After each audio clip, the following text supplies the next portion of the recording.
요한복음 12장 24절 한 절만 우리 큰 소리로 또박또박 읽도록 하겠습니다. 내가 진실로 진실로 너희에게 이르노니 한 알의 밀이 땅에 떨어져 죽지 아니하면 한 알 그대로 있고 죽으면 많은 열매를 맺느니라. 아멘. 오늘 하나님의 말씀의 요약을 보겠습니다. 제목부터 크게 읽도록 하겠습니다. 시작. 성령의 열매. 하나님은 생명입니다. 그가 아들로 생명임을 나타내셨다. 예수는 아버지의 품에서 여자의 태중에 잉태하여 말씀이 육신으로 세상에 오셨다. 아브라함의 믿음의 자손으로 이새의 줄기에서 한 싹이 나며 그 뿌리에서 가지가 나서 결실한다고 하신 나시르 사람이라 함을 이루시려고 나사렛 동네에서 자라셨다.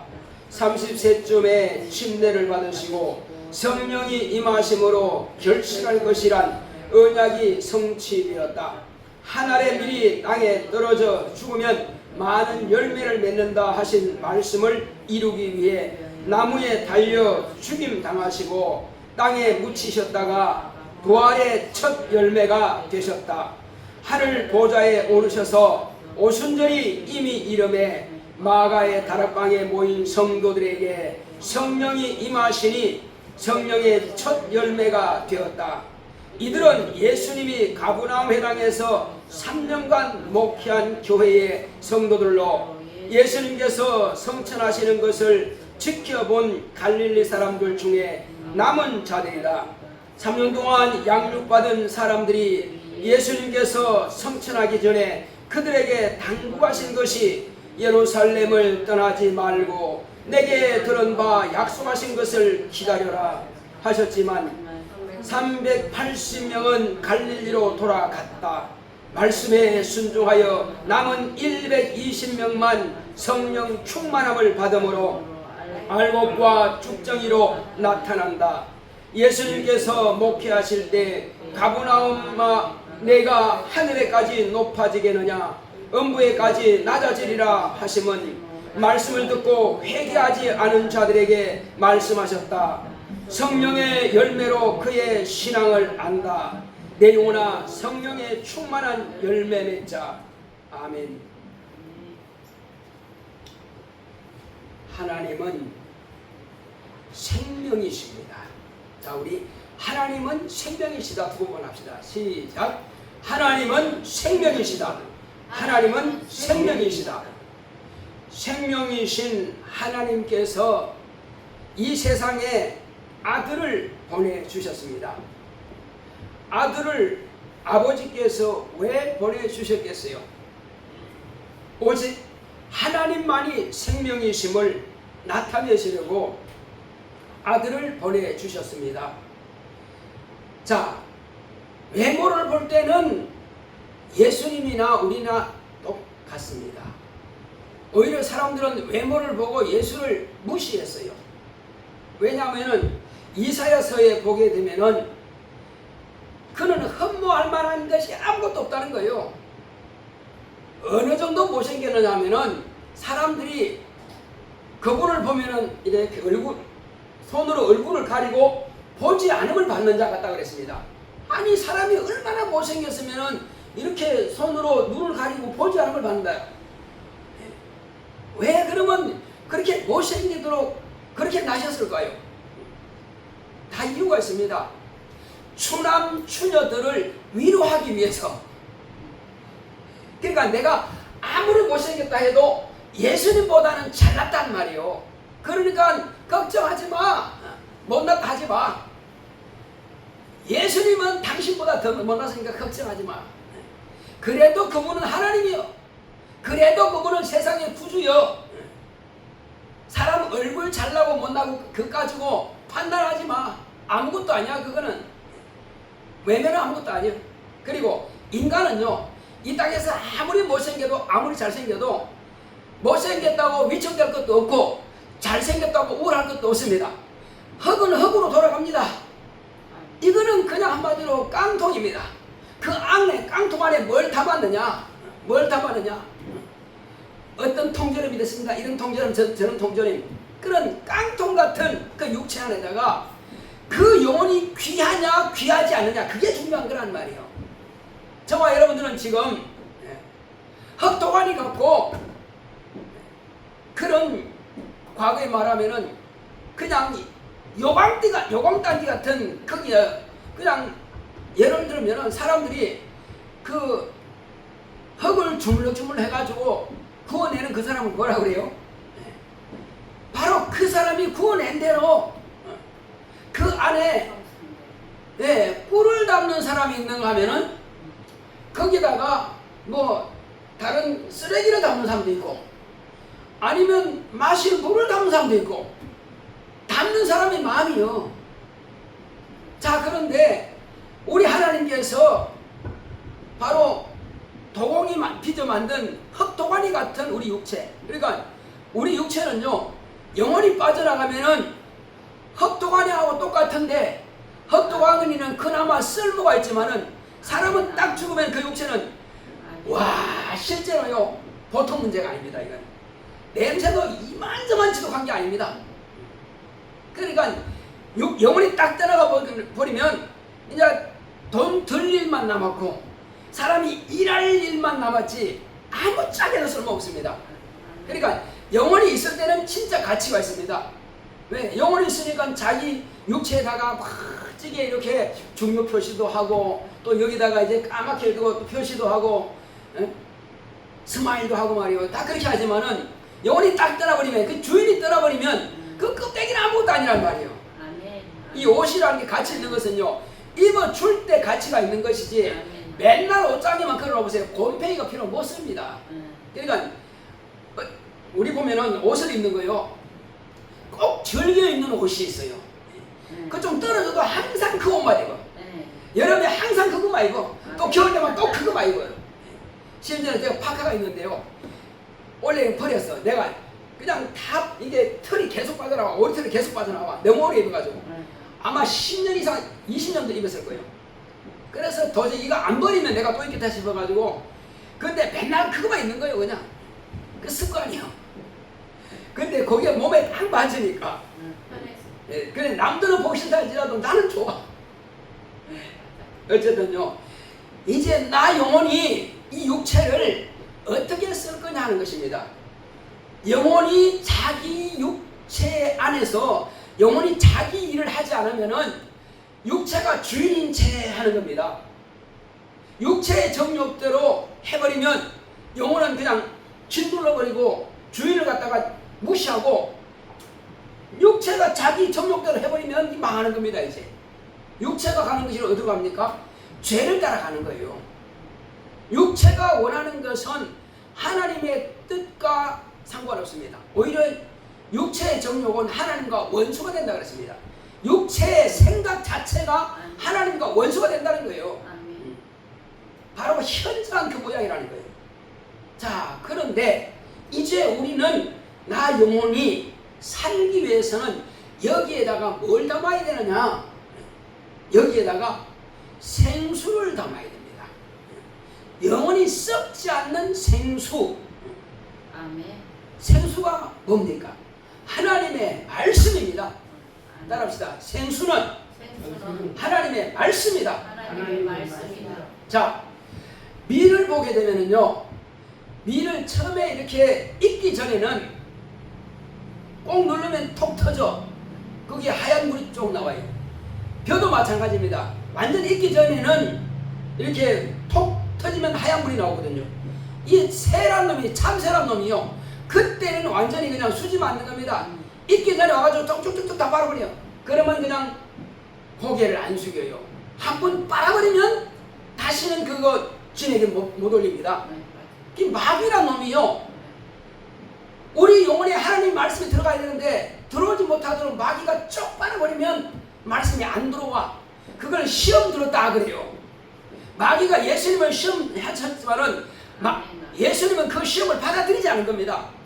근데 세상 사람들은 또 교회 성도들은 그 시험권을 한번 받아들이면 끝난 겁니다.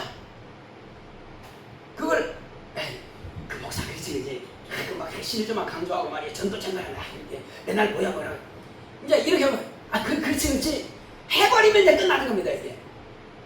그러면 이제 목사 보면 항상 아이고 그렇지 뭐 아이고 이제 이렇게 되는 겁니다. 그러면 그게 시험거리가 되는 거예요. 그러니까 그때부터는 목사가 무슨 말을 해도 그 말씀이 자기에게 안 들어와요.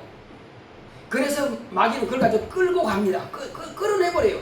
아멘. 그래서 우리는 결단코 마귀가 시험하는 소리, 사실은요 그 시험하는 소리가 다른 사람이 말하면 별로 관심 없습니다. 가장 가까운 친구, 서로가 대화가 잘 통하는 사람, 가족, 이런 사람들이 꼭 그렇게 하거든요. 그러니까는 자 예수님을 시험할 때요, 물론 예수님은 하나님이시기 때문에 그 소리 들려오지요. 마귀가 시험한 소리. 그런데 심지어는 가룟 유다를 통해서, 베드로를 통해서, 가장 가까운 사람들을 통해서 시험한단 말이요. 아멘. 그러니까 사단아 내 뒤로 물러가라 하신 말씀이 바로 그겁니다. 네가 나를 넘어지게 하려고 그러냐? 나는 하나님의 뜻대로 해야 되는데 그렇게 안 하면 하나님 아버지께서 이렇게 되리라 하는 말씀이 어떻게 이루어지겠느냐? 네가 나한테 좋은 소리 하는 것 같은데 그건 나한테 하는 말이 아니야. 너는 마귀의 입이 지금 된 거야. 예수님은 그렇게 벌쩍 주신 겁니다. 그래서 사단아 내 뒤로 물러가라고 하신 겁니다. 왜 그럴까요? 사람의 소리가요, 자 마귀가 여자한테, 여자가 듣기 좋은 말 했어요, 듣기 싫은 말 했어요? 여러분 어떻게 생각하세요? 하와한테 듣기 좋은 말 해준 겁니다. 왜냐하면 너도 이거 선악과를 먹으면은 너도 하나님같이 된다니까. 네가 안 먹어갖고 하나님 안 되면 네가 손해지. 그러니까 꼭 마귀는 이익이 되는 것 같이는 말해. 그런데 이익이 될까요? 손해가 될까요? 많은 소리예요 그게. 근데 내 입에는 달지만은 내 뱃속에 되면 쓰다. 하나님 말씀이거든요. 하나님 말씀이 씁니다. 내 두루마리를 먹어라. 쓰다. 양약을 이미 쓴 겁니다. 예수님께서 하신 말씀 들으면요, 그래서 자꾸 유대인들은 돌로 패죽이라고 그럽니다. 왜? 자기들이 듣기 싫은 소리 하니까. 이 독사의 새끼들아 하지 않나? 누가 임박한 진도를 피하라더냐 이렇게 말씀하지 않냐? 그러니까 유대인들은 아주 듣기 싫은 겁니다. 돌 위에 돌이 떨어지면 너희를 갖다 흩어버릴 것이다. 또 너희가 돌 위에 떨어지면 너희도 머리가 깨질 것이다. 그러니까 야 맨날 저주만 하네. 유대인들이 볼 때는 맨날 저주만 한 것 같아. 그러니까 막 돌들어 맨날 패라고 그러지. 독사의 새끼가 뭡니까? 너희들은 사단의 자식이라 이 말이요. 아니 우리 아버지는 아브라함이고 말이요. 하나님께서 어렵다 하셨는데 우리 아브라함의 자식은 우리가 율법을 지키는데 주는 어찌하여서 우리를 갖다가 자꾸 독사의 새끼라고 마귀 자식이라고 하느냐. 그러니까 성질나지.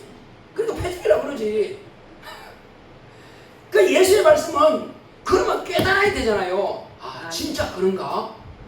그러면 성경이 뭐라고 말씀하셨길래 저분이 저렇게 말씀하시는가? 그 읽어보면은 우리가 잘못하고 있구나. 우리가 잘못하고 있구나. 왜? 예수님께서 오셨을 때에 유대인들이 목적이 뭐냐 이거예요. 유대인들은 왜 하나님께서 만들으셨냐? 하나님의 아들을 오시는 길을 예비하기 위해서 유대인들을 만드신 겁니다. 그걸 택하신 거예요. 아브라함을 택하신 거예요. 그리고 율법을 주신 겁니다. 그리고는 하나님의 아들이 오셨으면은 메시아가 오셨다 와 하고 가야 되는데 다 반대하네. 심지어는 믿는 사람도 욕하고 판단하고, 심지어는 제자들마저도 모른다고 부인하고, 제자들마저도 또 도망가버리고, 심지어는 자기 형제들까지라도 예수님을 뭐라고 합니까? 뭐라고 그랬어요? 귀신 들렸다 이렇게 말하고 말이요. 미쳤다 이렇게 말합니다. 동생들이요. 그러니 얼마나 기가 막힌 일이요. 남도 아니고. 그럼 마리아도 왔어요. 근데 마리아는 알아요 몰라요? 모치는 압니다. 모치는 아는데 동생들이 워낙 걱정맞게 엄마 제발 동네 사람 창피해서 우리 집 밖에는 못 나가겠다. 형님 좀 잡아와서 집에 좀 계시라 그래. 지금 예루살렘 예루살렘도 가고 가버나움도 가가지고 말씀하고 막 귀신 쫓아내고 사람들이 귀신 파라 그래. 뭐 이렇게 말한단 말이에요. 왜? 귀신 쫓아낸다고, 병 고친다고. 자기가 무슨 의사인가? 막 이게. 그러니까 사람들이 다 예수 비판하는 거예요. 그 동네 사람들도 예수님께서 와서 말씀하시니까 언덕에 밀쳐내려 때려 죽이라고 합니다. 왜 그래요? 하나님의 말씀을 이해를 못하는 것입니다. 구약 성경에 기록된 말씀 그대로 예수님께서 오셔서요, 그대로 예수님께서 일을 하시거든요. 사귀를 쫓아낸다고 기록되어 있어요. 사귀가 뭡니까? 귀신입니다. 그걸 쫓아낸다고 성경에 기록되는데 뭐 그걸 몰라요. 자, 그래서 예수님께서 이제 오셔서 그 일을 이제 하시는 겁니다. 자, 그런데 그 일을 하시기 전에 예수님께서 과연 성경에 기록된 약속된 말씀대로 오신 분이냐 하는 것을 지금 제가 말씀드립니다. 자, 아브라함의 믿음을 따라 오신 분이에요. 하나님께서 아브라함에게 약속하신 그대로 이루신 분입니다. 아브라함에게 뭘 약속했어요? 두 가지 약속하신 겁니다. 하나는 대적의 문을 얻을 것이다, 이 말씀하셨고, 그러니까 마귀의 권세를 빼앗는다는 것이고, 또 하나는 너로 인하여서 천하 만민이 복을 받을 것이다. 내 씨로 말미암아서, 내 씨가 누굽니까? 예수입니다. 내 씨로 말미암아 천하 만민이 복을 받을 것이다. 그 두 가지 약속하셨거든요. 그 약속대로 예수님께서 오신 겁니다. 자, 그리고 이사야 선지자는 또 뭐라 그랬습니까? 이사야 선지자가 말한 이사야서 11장 1절에 딱 보면 나옵니다. 뭐라고 나와요? 네. 바로 예수님은 그 아브라함의 자손으로 오시는데, 그 자손 가운데 이세라고 하는 자가 있습니다. 이세가 누굽니까? 다윗의 부친입니다. 이세의 가지에서 한 싹이 나며 이세의 뿌리에서 가지가 난다. 그러니까 요셉과 마리아를 의미하는 겁니다. 자, 거기에서 결실을 한다는 것입니다. 무슨 결실입니까? 무슨 결실이에요? 바로 그 가지에서, 뿌리에서 가지가 나서, 그래서 마리아가 자라난 그 고향이 어디냐? 나사렛입니다. 나사렛에 가서 사는데, 그 나사렛을 다른 말로, 히브리 말로 나시르라고 해요. 그리고 가지라는 뜻이 있어요. 그래서 이사야 선지자가 11장 1절에 기록된 그 나시르 사람이라 하는 것을 이루기 위해서 나사렛이라는 동네에 가서 사는 것입니다. 그러니까 그 동네 이름을 하나님께서 사용하시는 거예요. 베들레헴이라는 동네 이름을 사용하는 것처럼 베들레헴에서 나리라 하셨단 말이에요. 그 베들레헴에서 나신 겁니다. 다윗 동네 베들레헴에서 나셨고, 나사렛에서 자라나셨고, 오늘날 만약에 어떤 사람이 아만 내가 그리스도라 이렇게 말하면은 우리는 무엇으로 확인할 수 있습니까? 네가 나사렛에서 자라난 사람이냐? 네가 베들레헴에서 났어?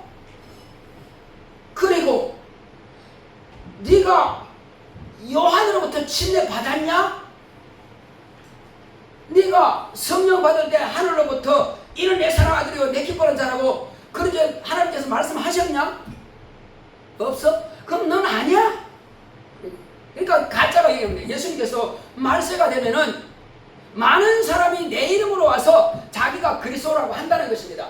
그럼 우리는 확인한 것은 성경에 기록된 대로 확인해보면 되는 것입니다.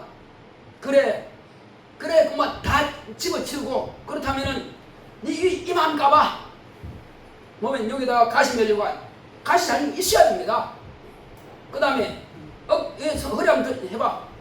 그러면 창자국이 있으면, 없으면 아니야. 그리고 손 내봐, 발 내봐. 못 자국 없어? 가짜네. 뭐 가짜가 진짜 확실하게 드러납니다. 이건 없어지지 않아요. 하늘로 가셔도 예수님은 참 사람, 하나님의 아들 인자 예수로서는 영원토록 그 흉터가 없어지지 않습니다. 오직 흉터 있는 분은 예수님 한 분밖에 안 계십니다. 그러므로 네가 예수라고, 네가 뭐 그리스도라고 헛된 소리 하지 마라. 만약에 네가 그리스도라면 네가 공중에 재림했을 것이고 그때에 믿음 있는 사람들이 다 휴거해서 하늘로 올라갔을 것이다.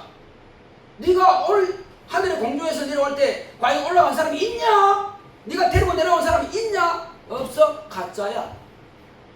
뭐 확인이 간단합니다. 천사장이 나팔 불었냐? 온천하 만민들이 네가 올 때에 천사장의 나팔 소리 들었냐? 들은 사람이 아무도 없는데 너 가짜야. 그러면 왜? 마지막 때는 첫째 부활할 때에 휴거할 것이고 천사장의 나팔 소리 있을 것인데 무슨 소리야? 너 어떤 소리 하지 마. 그러니까 우리가 성경을 알면은요 가짜인지 진짜인지 확 드러나 버립니다. 무슨 소리야? 네가 예수라고 헛된 소리 하지 마. 네가 그리스도라고 헛된 소리 하지 마. 우리는 다 확인할 수 있는 근거를 가지고 있어. 그리고 네 이름으로 성령 받은 사람이 있냐? 없지. 가짜니 너. 왜? 예수님이 뭐 하시는 분이길래 침례 요한으로부터 침례를 받을 때에 침례 요한이 뭐라고 했습니까? 사람들이 네가 그리스도냐? 네가 오실 그이냐? 네가 누구냐? 네가 엘리야냐? 물었을 때 나는 아니야. 나는 아니야. 내 뒤에 오시는 이는 나보다 능력이 많으시니 나는 그분의 신발끈도 감히 두려워서 털지 못해. 그런데 내 뒤에 오시는 그분은 능력이 많으시니 나는 물론 침례를 주지만 그분은 너희들에게 성령으로 침례 주시고 불로 침례 주신다. 그런데 아니 성령과라는 말이 분명히 과가 붙어 있거든요. 중간에 딱 있습니다. 성령과 불로라고 했는데 근데 어째서 찬송가도 보면은 성령의 불로 이렇게 나와 있습니까? 아니 성령의 불로요. 성령의 불로 태우면 그 많은 거지 뭐요. 성령은 불로 태우신 분이 아니에요. 근데 죄를 태운다나? 그 성령이 죄를 태울 것 같으면 하나님의 아들이 뭐 때문에 십자가에 달려 죽습니까? 죄는 태워지는 게 아니란 말이에요. 죄는 영적입니다. 영은 불에 탑니까? 영은 불 안 탑니다. 고통은 당하지만 타지 않습니다. 여러분 우리가 신령한 몸으로 부활합니다. 여러분 예수 안 믿는 사람 부활할까요? 안 할까요? 부활합니다. 예수 안 믿는 사람? 예, 부활합니다. 하는데 어떤 부활이냐 이거요. 심판의 부활로, 형벌의 부활로. 그들이 먼저 부활해서 지옥 보내버립니다. 그러니까 알곡을 창고에 들기 전에 먼저 쭉저기부터 모아서 불태워버려요. 쭉저기부터 먼저 모아서 불태워버립니다. 마찬가지로 자 영은 불태워봐야 하나도 안 뜨겁습니다. 뜨거우면 못 느껴요. 그런데 신령한 몸은 얼마나 예민하냐면은 여러분 이 손톱 밑에 가시를 찌르면 아프가 안 아프가요? 바느질 하다가 손톱 밑에 바늘이 쏙 들어가서 아이 따가네 따갑단 말이에요. 그 정도로 아주 예민한 겁니다. 이 육체는 아주 둔해요. 육체는 둔하지만 육체 안에 영은 아주 예민합니다. 조금만 뜨거워도 엄청나게 뜨겁고요. 조금만 추워도 엄청나게 춥습니다. 귀신 쫓아보면은요, 아 뜨거 하는 사람도 있고, 귀신 쫓아보면은 아이고 추워 하는 사람도 있어요. 왜 그럴까요? 귀신이 이제 드러나게 되면은 이 사람 육체에서 빠져나갈 때쯤 되면은 이제 그것이 예민하게 느껴지는 거예요. 환경이 예민하게 느껴집니다. 근데 빠져나가버리면 상관없어요. 근데 빠져나가기 전에 중간에 육체하고 이 바깥하고 이제 중간에 걸쳐져 있을 때 그때는 그 예민하게 느껴집니다. 여러분 귀신 전등 안 봤죠? 저는 워낙 많이 쫓아봤어요. 자, 그러므로 귀신에 쫓겨나가면은 그때는 확실하게 이제 귀신이 드러나죠. 싹 나오면 이제 끝입니다. 그래서 귀신은 사람의 육체 안에 있을 때는 자기 병, 자기 저주를 다 드러냅니다. 그럼 나가버리면 아무것도 없어요. 가지고는 있습니다. 그러면 가지고 나가면은 그 사람 병이 낫는 거예요. 가난이 떠나가고 병도 낫고 그런 마음의 머리 같은 거 아프고 막 이런 거 다 싹 치료가 됩니다. 귀신 떠나버리면. 왜? 그 저주가 나가니까. 예수 믿는 사람들은 예수님께서 채찍에 맞으심으로 이미 병은 다 가지고 가셨고 예수 믿는 사람은 아파야 할 이유가 없습니다. 근데 아프다. 그건 성령이 들어와 있거든요. 쫓아내버리면 아픔이 떠나버립니다. 저주가 떠나버리니까. 자, 그와 마찬가지로 우리는 성령으로 충만하다면요, 우리 영혼이 성령의 집이 되어야 됩니다. 성령의 보좌가 되어야 돼요. 그래서 예수님께서 이제 침례 요한으로부터 침례 받을 때에 예수님은 두 가지 침례가 있습니다. 예수님께서는 침례 받을 때에 무엇을 드러내기 위해서 침례 받느냐 이거예요. 침례 받기 전까지는 30년 동안은 그냥 아브라함과 다윗의 자손이라 그랬어요. 마리아와 요셉의 아들이라 사람들이 그렇게 사람들이 아는 대로는 하고 이제 마태복음 기록되어 있습니다.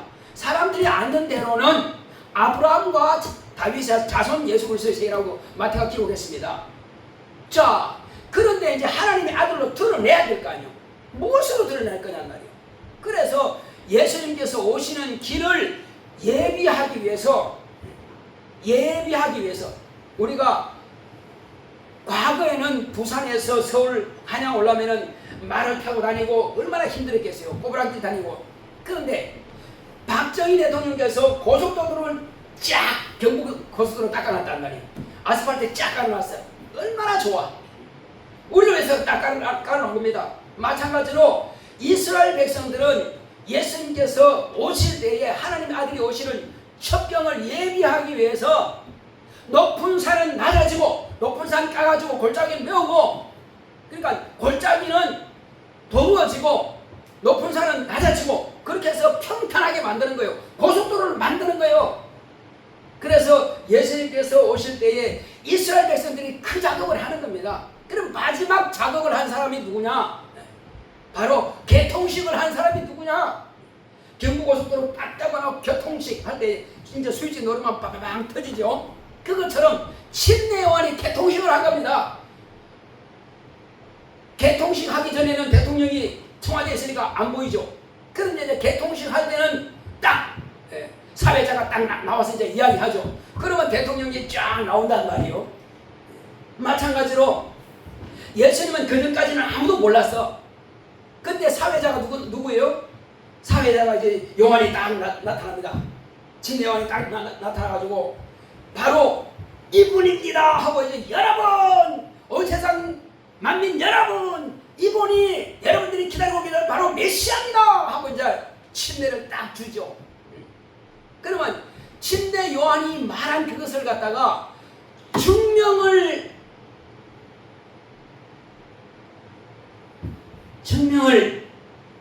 해야 될 게 아닙니까? 뭘로 증명해요? 자, 누가 성령과 불로 침례 주실 일인지 침례 요한이 알까요? 모를까요? 사람 모습밖에는 모릅니다. 다만 그에게 침례 주라고 명령하신 분이 계세요. 바로 천사의 수태고지를 했던 것처럼 바로 성령께서 요한에게 감동하신 겁니다. 너는 이런 분이 오시면 그가 성령과 불로 침례 주실 일인 줄 알라. 그래서 계속 침례 주는데 그가 기대하시는 분이 아직 안 왔어요. 근데 마침 자기 앞에 딱 오신 겁니다. 그가 성령과 불로 침례 주는 분인지 어떻게 알았어요? 성령이 누구에게 임하시는 것을 네가 보거든 그가 성령과 불로 침례 주실 일로 알라 하신 겁니다. 그래서 다른 사람의 눈에는 안 보여. 근데 요한의 눈에는 보인단 말이에요. 딱 예수님이 자기 앞에 딱 서니까 그 위에 천사들이 옹이하는 것을 보인단 말이에요. 그러니까 천사가 옹이한다는 것은 왕이 오셨다는 것입니다. 성령이 오셨다는 겁니다. 그러니까 성령이 오시니까 천사들이 수종 들고 있죠. 그래서 응급결에 지금 자기는 무슨 말하는지도 모르고 주여 내가 당신에게 침례를 받아야 할 텐데 어찌하여 내게로 오십니까? 이렇게 말한단 말이에요. 그리고 주님께서 말했어요. 이제 허락하라. 이와 같이 하는 것이 하나님의 의를 이루는 것이니라. 이렇게 말씀하신 거예요. 그래서 이제 하나님의 의가 뭡니까? 하나님의 뜻을 말하는 거예요. 아버지의 말씀을 말하는 거예요. 아버지 뜻이 이루어지기 위해서는 너는 네 할 일을 하라. 그렇게 해야 아버지 뜻이 이루어진다. 아버지 뜻은 아들을 세상에 드러내는 것입니다. 어떻게? 침례 요한의 침례를 주니까 예수께서 물에 들어갔다가 올라오니까 예수의 머리 위에 있던 그 천사들이 밑으로 내려온단 말이에요. 그러면 위에 천사들이 옹이하고 있던 그 성령께서 예수의 몸으로 들어오신 겁니다. 사람에게는 최초로 성령께서 임하시는 분이 바로 예수님이십니다. 그러니까 성령이 임하셨단 말이에요. 성령이 임하시니까 그때부터 이제 성령으로 침례줄 수 있는 분이에요. 자, 그러니까는 이제 성령이 임하셨다. 그리고는 또 누구의 증거가 필요합니까?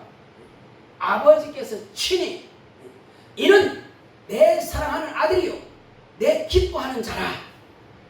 이렇게 말씀하시면서 아버지께서 친히 음성으로 말씀하신 거예요. 그러니까 그 주위에 있는 사람들이 다 들은 겁니다. 이렇게 해서 침례요한이 물로 침례 주니까 그는 성령이 임하심으로 성령의 보증을 받게 되고, 그리고 아버지께서 친히 말씀으로 보증해 주신 겁니다. 자, 그렇게 해서 이제 하나님의 아들이 세상에 나타나신 겁니다. 드러내신 겁니다. 누가 나타났다고요? 그래서 침례요한이 자기의 제자들이 있습니다. 자기의 제자. 원래 침례요한의 제자가 누구냐면은 빌립과 안드레, 같은 갈릴리 사람이죠. 그 사람이 요한의 제자였습니다. 그리고 요한의 제자들이 가는데 마침 침례를 받은 예수님께서 그 옆에 계시더란 말이에요. 그러니까 그 요한이 보라 하나님의 어린 양이로다 이렇게 말한단 말이에요. 그게 무슨 말입니까? 보라 하나님의 어린 양이로다. 하나님 앞에 있는 어린 양입니다. 그 어린 양이 뭡니까? 유월절 어린 양을 잡아서 하나님께 번제로 드리는 그 양을 말하는 거예요. 그러니까 예수님은 하나님 앞에서 유월절 양처럼 죽일 당할 자가 바로 그 말이에요. 그러니까 온 세상 죄를 담당하고 저가 죽임 당할 자가 그 말이에요. 그러니까 하나님의 아들도 맞지만은 그는 온 세상 죄를 담당하기 위해서 하나님 앞에서 어린 양처럼 죽임 당한다는 거예요.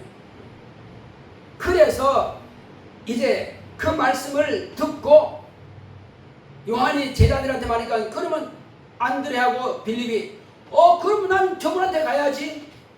그렇죠.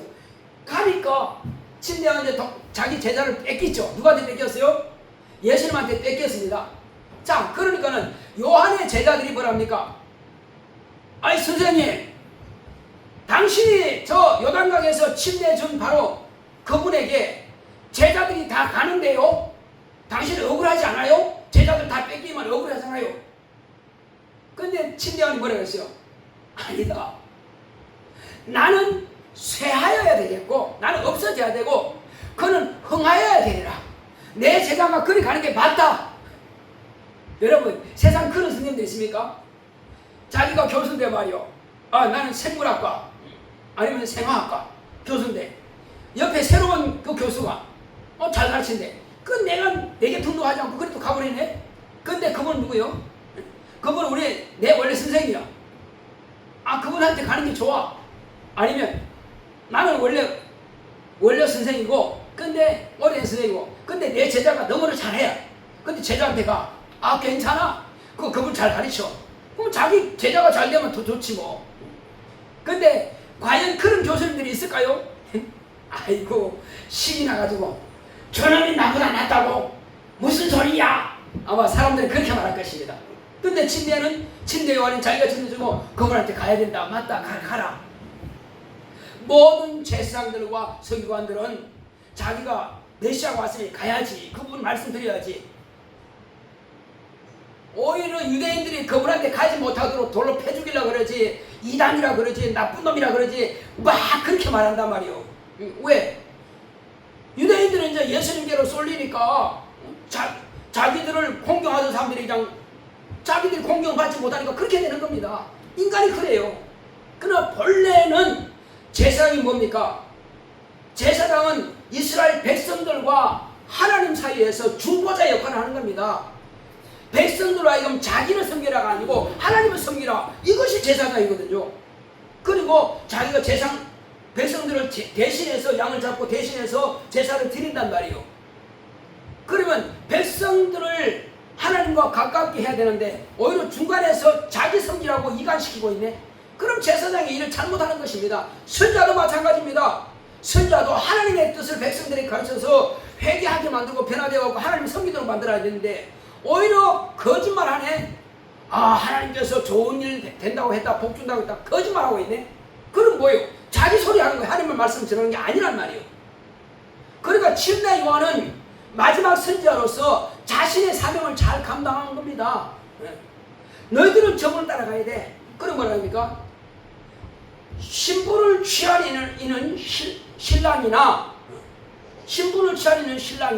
나는 그 신랑의 친구로서 신랑이 기뻐하는 그 기쁨으로 내가 충만하다 이렇게 말한단 말이에요. 그러니까 침례 요한은 다시 말하면은 예수님과 이스라엘 백성, 예수님과 온 세상 만민들의 중매쟁이입니다. 중매쟁이가 신분을 취하면 되게요. 근데요, 불법이지. 당연히 안 되잖아요. 아니 신부가 아무리 이쁘다고 그래서 중매쟁이가 신랑 저리가 그거 안 되잖아요. 그게 그 나쁜 일이잖아요. 마찬가지로 침례 요한은 그렇게 하지 않았단 말이에요. 과거의 선자들 제사장들은 다 그렇게 했어. 근데 침례 요한은 그렇게 하지 않았어요. 자기 사명 감당하고 그리고 이제 헤롯으로부터 목배임을 당해서 최고의 이제 상을 받은 거죠. 왜? 목배임을 당한 것보다 더 큰 복은 없으니까. 자, 그렇게 가는 겁니다. 이제 예수님께서 제자들을 가르치시고 그리고 어디에서 목회했다고 그랬어요? 예루살렘이 아닌 저 갈릴리 지방의 가브나움 회당에서 3년 반 동안 목회를 하신 겁니다. 거기서 목회할 때에 가브나움 사람들이 한 500명 정도 됩니다. 한 500명 정도 되는데 그 가브나움 회당에서 유대인들에게 가르쳤는데 예수님께서 가만히 보시니까 믿음이 없단 말이에요. 아니 3년 반 동안 가르쳤으면 하나님이 가르쳤는데 하나님의 아들이 가르쳤는데 그 믿음이 없는 겁니다. 그러니까 예수님께서 막 꾸짖습니다. 여기저기 사람을 다 꾸짖는데 특히 당신이 목회한 그 가브나움 회당에 있는 그 유대인들한테 얼마나 꾸짖은 줄 아세요? 너희들이 하늘에까지 높아지겠느냐? 너희 스스로 의인인 채 하다가 하늘에까지 높아지겠느냐? 하늘 뚫고 올라가겠다. 너희들이 교만이. 아니다. 너희들은 음부에까지 낮아지리라 이렇게 말씀하신 겁니다. 그렇게 믿음이 없는 가브나움 회당에 가브나움 교회, 그러니까 예수님께서 처음 목회하신 곳이 바로 가브나움 교회니까 거기서 믿음이 없으니까 예수님께서 막 꾸짖으신 거예요.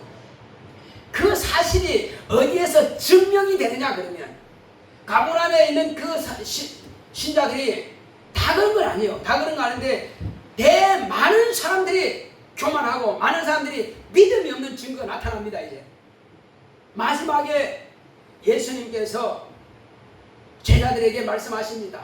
뭐라고 말씀하실까요? 내가 이제 아버지께로 가야 된다. 자, 그리고 그 당신을 따르는 제자들한테 내가 참 답답하다. 내가 답답하다. 왜 답답하냐? 내가 답답한 것은 내가 받을 침례가 따로 있다. 내가 그 침례를 받기까지 내가 얼마나 답답하겠느냐. 이 답답함이 얼마나 하겠느냐. 왜? 침례를 받아야 완전한 자유가 되니까. 내가 받을 침례가 있다. 요한의 침례 받았으면 됐지 무슨 침례가 또 있습니까? 여러분, 예수님께서 내가 받을 침례가 따로 있다는 것은 뭘까요? 그가 십자가에 못 박혀 죽는 것입니다. 그것이 예수님께서 내가 받을 또 다른 침례라고 하는 것입니다. 왜? 하나님 아버지의 말씀은 다른 말로 하면은 예수님에게는 생수와 같은 거예요. 그래서 내가 아버지의 말씀 안에 거한다. 그러니까 내가 아버지 안에 하는 말씀이 있죠, 그죠? 내가 아버지 안에 하면 물리적으로도 물론 아버지 안에 맞지만은 그러나 내가 아버지의 말씀 안에 거한다는 것입니다. 그리고 아버지가 내 안에 아니 예수님이 물리적으로 하면은 예수님이 아버지 안에 있는 것은 어디든 맞지만은 어떻게 아버지가 내 안에 아니 그 크신 하나님 아버지가 어떻게 예수 안에 들어가? 그 물리적으로 생각하면 이해가 안 갑니다. 그런데 아버지의 그 말씀이 내 안에 계신단 말이에요. 그리고 내 안에 있으니까 그 말씀이 나를 명령하시는 거예요. 아버지의 말씀이 성령의 감동으로 성령께서 막 지배하시는 겁니다. 뭐라니까 내가 3일이 있다면은 오늘과 내일은 내가 귀신을 쫓고 병을 낫게 하다가 내가 마지막 날에 완전하여 지리라. 이 하신 말씀이 바로 그 말씀이에요. 아버지께서 그에게 귀신 쫓고 병 고치게 하시는 일이 바로 그거란 말이에요. 3년 동안에. 그리고 마지막 날은 그렇죠. 마지막 날은 내가 잡혀가지고 대제사장들과 서기관들로부터 버림을 당하고 이방인의 소리에 의해서 죄인들의 소리에 의해서 내가 죽음을 당할 것이다. 그러나 죽은 후에 내가 사흘 만에 살아나리라. 이것이 내가 받은 침례란 말이에요. 이것이 아버지의 말씀이 내게 완성되는 거란 말이에요. 그래서 십자가에 딱 달려있을 때에 이제 가상칠언이라고 합니다. 7가지 말씀 가운데 맨 마지막에 하신 말씀이 내가 다 이루었다. 아버지께서 세상에 나를 보내신 그 뜻을 다 이루었다. 뭘 이뤘습니까? 침례 요한으로부터 침례를 받을 때는 아들로 드러나셨고 그리고 메시아로 드러났지만은 그런 사람들이 메시아가 하지는 않았어요. 제자들한테도 그리스도를 말하지 말아야겠습니다. 그리고 예수님께서 십자가에 못 박혀 죽으신 바로 그때 예수께서 다 이루었다고 숨 끊어진 그 순간에 그리스도의 사명이 완성된 겁니다. 내가 다 이뤘다고 하는 것은 내가 그리스도로서의 사명을 다 이뤘다 이 말이요. 네. 이것이 바로 아버지의 말씀은 뿌리야. 어디든지 온천하 어디든지 다 하나님 말씀이 있는 거예요. 하늘나라에도 하나님 말씀이 있고 땅에도 하나님 말씀이 있고 땅속에도 하나님 말씀이 있고 우주에도 하나님 말씀이 충만한 것입니다. 그래서 그걸 물이라 그래요. 예수님은 그래서 예수님의 생수를 마셔야 돼. 생수를 마셔야 돼. 하나님 아버지의 말씀을 마셔야 된다고. 아버지 말씀을 먹어야 돼. 그래서 아버지의 말씀이 영생인 줄 아노라. 내가 그 하나님 말씀이 영생인 줄 아노라. 그렇습니다. 아버지 말씀 안에 가는 거예요. 아버지 말씀 안에 헤엄치는 겁니다. 이것이 침례인 것입니다. 그러니까 아버지 말씀이 내가 그 말씀 안에서 이루어지려면 뭐예요? 예수님이 십자가에 못 박혀 죽어야 되고 그리고 아버지께서 나를 살리시는 거예요. 이것이 아버지의 뜻이 완성되는 겁니다. 그래서 예수님의 두 번의 침례가 이제 완전 딱 끝난 거예요. 이제 자 끝나고 나서 뭐라고 이제 가버나움에 있는 그 갈릴리에서 온 사람들에게 이제 말씀하시느냐. 예수님께서 40일 동안 부활하시고 나서 40일 동안 계시다가 이제 성천하시기 전에 갈릴리 교인들이 다 왔습니다. 이제 500명이 왔어요. 다 몽땅 다 왔습니다. 왔을 때 그 예수님께서 제자들한테 뭐라 하십니까? 내가 아버지께로 가면은 너희들에게 몇 날이 못 되어서 약속하신 성령을 보내주겠다. 보내주겠다. 그러므로 너희들은 내게 들은 바 약속하신 성령이 너희에게 임하시기까지 예루살렘을 떠나지 말라. 예루살렘을 떠나지 말고 기다려라. 이제 적어도 사람은요 아버지가 유언하시고 돌아가시면 그 유언은 지키려고 합니다. 심지어는 우리 초등학교 때 책에 보니까는 도덕책인가 개구리 형제들이 있는데요. 개구리가 얼마나 그게 불효잔지요. 꼭 어머니가 말씀하시면 거꾸로 해. 나무 좀 해와라 하면 그냥 방에서 놀아. 방에서 방 좀 집에 지키고 있어 밖에 나가서 놀고 있고 꼭 반대로 한단 말이에요. 그게 청개구리요. 그래서 어머니가 계속 청개구리 짓만 하고 있으니까 반대로 하고 있으니까 이제 내 무덤은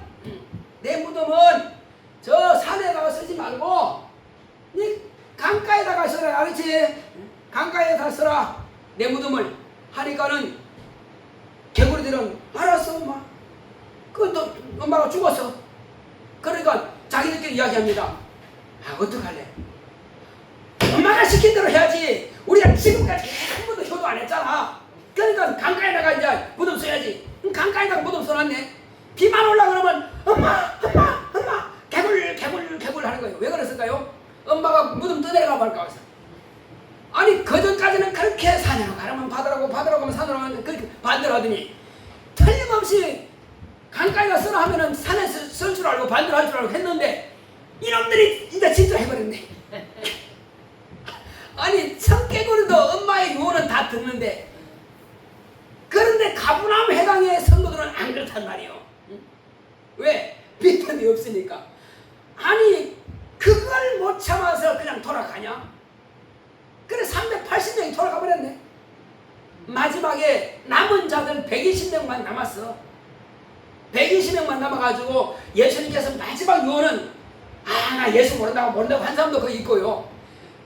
너 혹시 예수님께서 또 재판받을 때 그들도 잡힐까 봐서 도망갔던 사람도 거기 있고요. 그리고 예수님 미쳤다고 또 귀신을 받은 그 동생들도 거기 있고요. 모친도 거기 있습니다. 그래서 예수님께서 마지막 유언으로 남긴 그 말씀 이루기까지 그들은 120명은 그냥 계속 이제 기도했습니다. 그래서 비로소 간 사람들은 끝까지 예수의 말씀을 안 믿었고 뭡니까? 그 사람들은 장차 불로 침례를 받게 될 가라지고 쭉정이고 120명은 그냥 믿음을 가지고 믿습니다. 주의 말씀을 믿습니다 하고 언제 오실지 몰라. 예수님은 하늘나라 가셨으니까 언제 성령 올려오실지 몰라. 그렇지만 약속하신 대로 예루살렘에 안 들어가서 고향을 안 갔어요.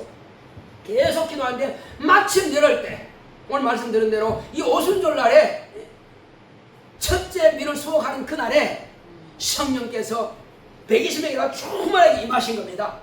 그리고 영안이 열리고 천사들이 불의 혀같이 갈라지는 것이 보이고 그리고 혀가 탁 돌아가더니 락 하면서 그냥 방언이 막 터져 나오는 거예요.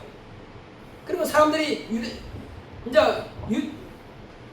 유대에 있는 그 사람들이 지나가다가 이게 무슨 소리야? 그 이제 마가의 다락방에 나와서 원래 새로운 집이에요. 그게 한마디로 연회장이에요. 결혼식장처럼 연회장인데 거기에 120명 이상 방언기도 막 하니까 다 충만해가지고 여름 동안 기도한 사람이 성령 충만하니까 막 방언으로 막 해대니까 이야 이게 무슨 소리야? 웬 개구리 오는 소리야 이게? 이상하다. 이 사람들이 난 12시인데 말이요 낮술에 취해나? 왜 못 알아들으니까. 근데 어떤 사람은 아니 이상하다.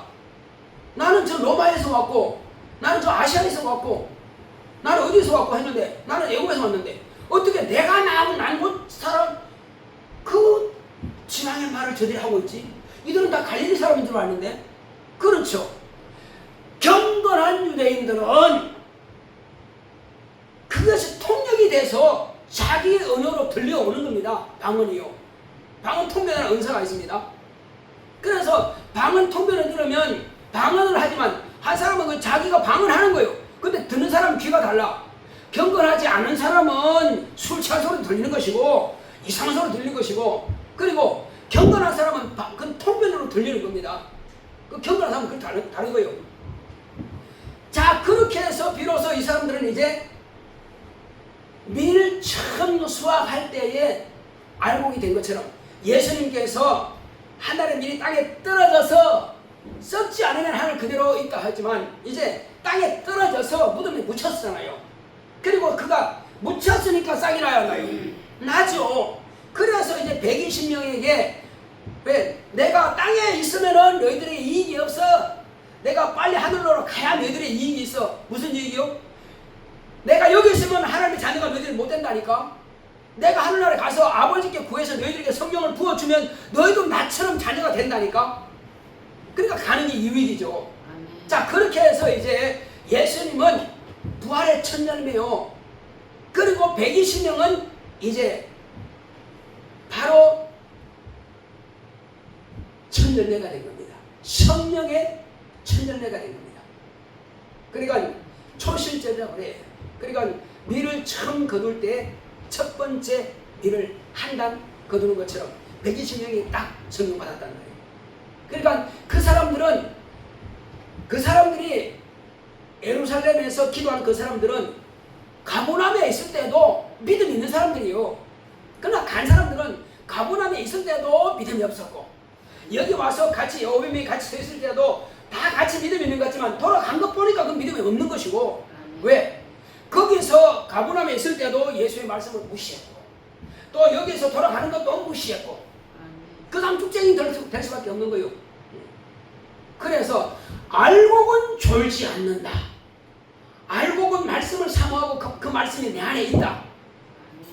자, 그래서 예수님께서 두 번째 침례가 뭐라고 했어요? 죽는 것과 부활하는 것이라고 했죠. 제자들도 두 번째 침례를 받은 겁니다. 첫째는 성령으로 침례를 받았고요. 왜? 예수님께서 성령으로 침례 주신 줄 알라. 120명 침례 받을 때 침례 받았고, 자, 그들이 다 순교를 당했습니다. 순교를 당하면서 예수께서 내가 예루살렘 올라가서 나무에 달려서 죽는 것, 이것이 바로 침례다. 아버지 말씀이 이런 것이다. 마찬가지로 주님께서 말씀하신 대로 첫째 부활에 참여하는 자들은, 내 이름을 위해서 목배임을 당하는 자들은 첫째 부활에 참여한다고 바로 계시록에 기록되어 있단 말이에요. 그러므로 그들은 첫째 부활에 참여하고 그들은 예수의 참 제자로서 드러나는 것입니다. 예수님께서 나무에 달려서 죽임당하시고 부활하심으로써 그리스도의 직분이 완성된 것을 드러내신 것처럼 이제 그리스도라. 그전까지는 그리스도로 말하지 말라는 말이에요. 왜? 그리스도의 직분이 아직 완성 안 됐기 때문에 하지 말라는 겁니다. 그래서 죽었다가 부활한 그때는 그리스도로서 세상 구주가 됐기 때문에 이제는 나를 증거하는 겁니다. 이제는 그리스도라고. 마찬가지로 너희들은 나의 제자들이다. 제자들은 어떻게 되게요? 너희가 나의 말에 거하면 뭡니까? 예수의 말씀은 물이에요. 생수란 말이에요. 예수의 말씀은 내가 먹고 내 안에서 성령께서 감동하시고, 그러므로 내가 생활 가운데 복음을 전하고 예수를 증거하고 예수의 피와 살과 부활을 증거하고, 이것은 내가 예수님의 말씀 안에 침례 안에 있단 말이에요. 제자들이 죽음 당함으로 해서 이제 참 제자로서의 그 침례를 완전히 완성하는 것입니다. 할렐루야. 그 제자들도 주님께서 두 번째 또 다른 침례 받는 것처럼 제자들도 또 다른 침례를 받는 겁니다. 저와 여러분 마찬가지입니다. 첫째 부활에 참여하기를 원하신다면 목숨을 다하기까지 내 자신을 온전히 그분께 내어드리는 겁니다. 이것이 주의 말씀 안에 거하는 바로 두 번째 침례에 동참하는 것입니다. 그러니까 성령을 받고 물로 침례 받는 것은 첫 번째 침례요. 그러나 마지막 침례는 목숨을 완전히 드리기까지 주님 앞에 순종하는 겁니다. 내 자신을, 내 영혼을 완전히 주님 앞에 내어드리고 내 육체를 주님의 덕으로 완전히 내어드리는 것, 그것이 마지막 침례를 이루는 것이고 예수의 참 제자가 되는 바로 그 길인 것입니다. 지름길인 것입니다. 이것이 바로 성령 충만한 자가 할 일이요. 성령 충만하지 않으면 결단코 이 일을 못합니다. 그래서 우리는 자신의 영혼이 성령 충만할 거냐 말 거냐, 성령 충만하지 않으면 결단코 예수를 증거할 능력 자체가 없습니다. 세상 말은 잘하는데, 세상 이야기는 잘하는데 예수가 구주가 되신 것과 예수의 피와 예수의 살과 예수의 죽음과 예수의 부활을 할 담력이 없는 것입니다. 가르칠 능력이 없어요. 그래서 예수의 참제자가 되지 못합니다. 예수의 참제자가 되지 못한 사람이 그가 첫째 부활에 참여한다고요? 첫째 부활에 참여하는 사람들은 예수의 신부입니다. 적어도 왕의 그 왕비는요, 왕과 같은 수준은 돼야 될 거 아닙니까? 예수님이 왕이십니까? 예수님이 남편이십니까? 그러면 예수님이 왕이시고 예수님의 왕의 아내가 될 수준 되려면은 같은 왕관을 써줄 정도 돼야죠. 왕비의 관을 쓸 수 있어야죠. 그러면은 왕이 신부를 위해서 목숨을 바쳐버린 것처럼, 죽임당한 것처럼, 역시 왕의 신부도 남편을 위해서 목숨을 내는 정도는 돼야지. 같은 레벨이 맞아야 첫째 부활에 참여해서 너는 내 아내다, 내가 너를 기뻐한다, 이렇게 말씀하신 거 아니냔 말이에요. 근데 그 수준이 안 되면은 첫째벌에 참여할 수가 없습니다. 왜? 신부로 자격이 없단 말이에요. 같이 약혼은 했는데 막상 결혼식장에 5,000원은 미리 다 준비해가지고 신랑 맞을 준비되어 있고 5,000원은 신랑 맞을 준비가 안 됐어. 그때 허겁지겁 밖에 나가서 뭘 준비하고 있네. 이 신랑이 왔단 말이에요. 끝난 거지 뭐. 나는 당신의 약혼자입니다. 내가 너를 도무지 모른다 하신다는 거예요. 그래서 주님께서 나 위해서 십자가에 죽으셨으면 나 또한 내 신랑 되시는 예수님을 위해서 목숨 바쳐 할 수 있는 그 정도는 돼야 같은 수준이란 말이에요. 그래서 천자벌에 참여하는 것입니다. 이것이 바로 성령의 충만한 열매를 맺는 자입니다. 성령의 충만한 열매를 맺은 사람은 결코 대충 생활하지 않습니다. 그래서 우리가 성령 받을 때도요 충만하게 받아야 됩니다. 어떤 사람은 기도하라 그러니까 나라라 몇 번 하고 한 5분 하고 끝! 기도하니까 이제 끝났어요? 안 해. 그건 충만할 수가 없는 것입니다. 그리고 나중에 내가 성령 받았나? 모르겠는데? 허튼 소리 합니다. 그 성령을 무시하는 거예요. 방언할 줄 몰라. 그렇게 해서 하나님의 은사를 그냥 그렇게 짓밟아 버립니다. 그 사람은 쭉정이가 될 수밖에 없겠죠. 왜? 의심하니까. 그러나 성령을 제대로 충만히 받은 사람은 좋습니다. 어떤 목사님은요 성령을 받은 것을 그때는 그게 성령이 몰랐대. 자기가 부흥에 가서 부흥 강사님이 막 같이 기도하는데 맨 앞에서 한 청년이 방언을 막 기도하는 거예요. 이 청년은 성령 받았네 이렇게 말씀하시는 거예요. 부흥 강사가. 그런데 내가 성령 받았다고? 성령에 대해서 성령이 마시면 방언을 한다고 성경이 기록되어 있다. 그 부흥 강사에 그렇게 말씀하신다는 거예요. 그러니까 그 딱 깨닫고 그런가? 하고 어디에 기록되어 있다는 말씀 안 하신 거예요. 그 부흥 강사님이. 그래서 그러면 내가 하는 것이 성경에 기록되었으면 해봐야지 하고는 성경을 창세기부터 계시록까지 읽어보니까 있더라는 거예요. 그래서 하루는 그냥 교회 말바닥 밑에 들어가서 9시간을 기도했대요. 9시간을 하나님, 이것이 하나님께서 내게 주시는 은사라면은, 이게 성령이 내게 임하시는 은사라면은 내 턱이 떨어져도 좋사오니 내 턱을 막 흔들어 주소서 했다는 거예요. 그러니까 방언 기도를 9시간 하니까 완전히 이상이 보이고 환상이 열리고 다 보이는 겁니다. 그러고 나서는 어디 가니까는 뭐 귀신이 막 떠나가고요. 병든 자고 고침받고 그렇게 해서 60년 동안 어마어마하게 약 10만 명 되는 성도를 그런 교회 목사가 된 겁니다. 그러니까 우리가 처음 성령 받을 때요 이종환 집사님처럼 방귀가 막 크게 하시는 거예요. 그처럼 우리가 성령 받을 때 충만하게 받아야 됩니다. 처음 받을 때. 그게 처음이 중요합니다. 대나무는요 굵은 대나무에는 새끼 대나무도 굵게 나요. 근데 가는 대나무가 있는 데는 다 굵은 대나무가 나올 수가 없어. 다 가는 대나무가 나오는 거예요. 그래서 이왕 하는 그 기도 성령 받기 위해서 기도한다면은 일단 성령이 말씀해서 내가 방언이 터지죠. 그러면은 남들이 기도하든 말든 혼자 막 계속 주여 말씀하신 대로 9시간 괜찮습니다. 막 흔들어서 그냥 한 3시간 이상만 충만하게 되면요 이제 의심이 안 나옵니다. 그 좀 더 하면 이제 환상이 막 열려요.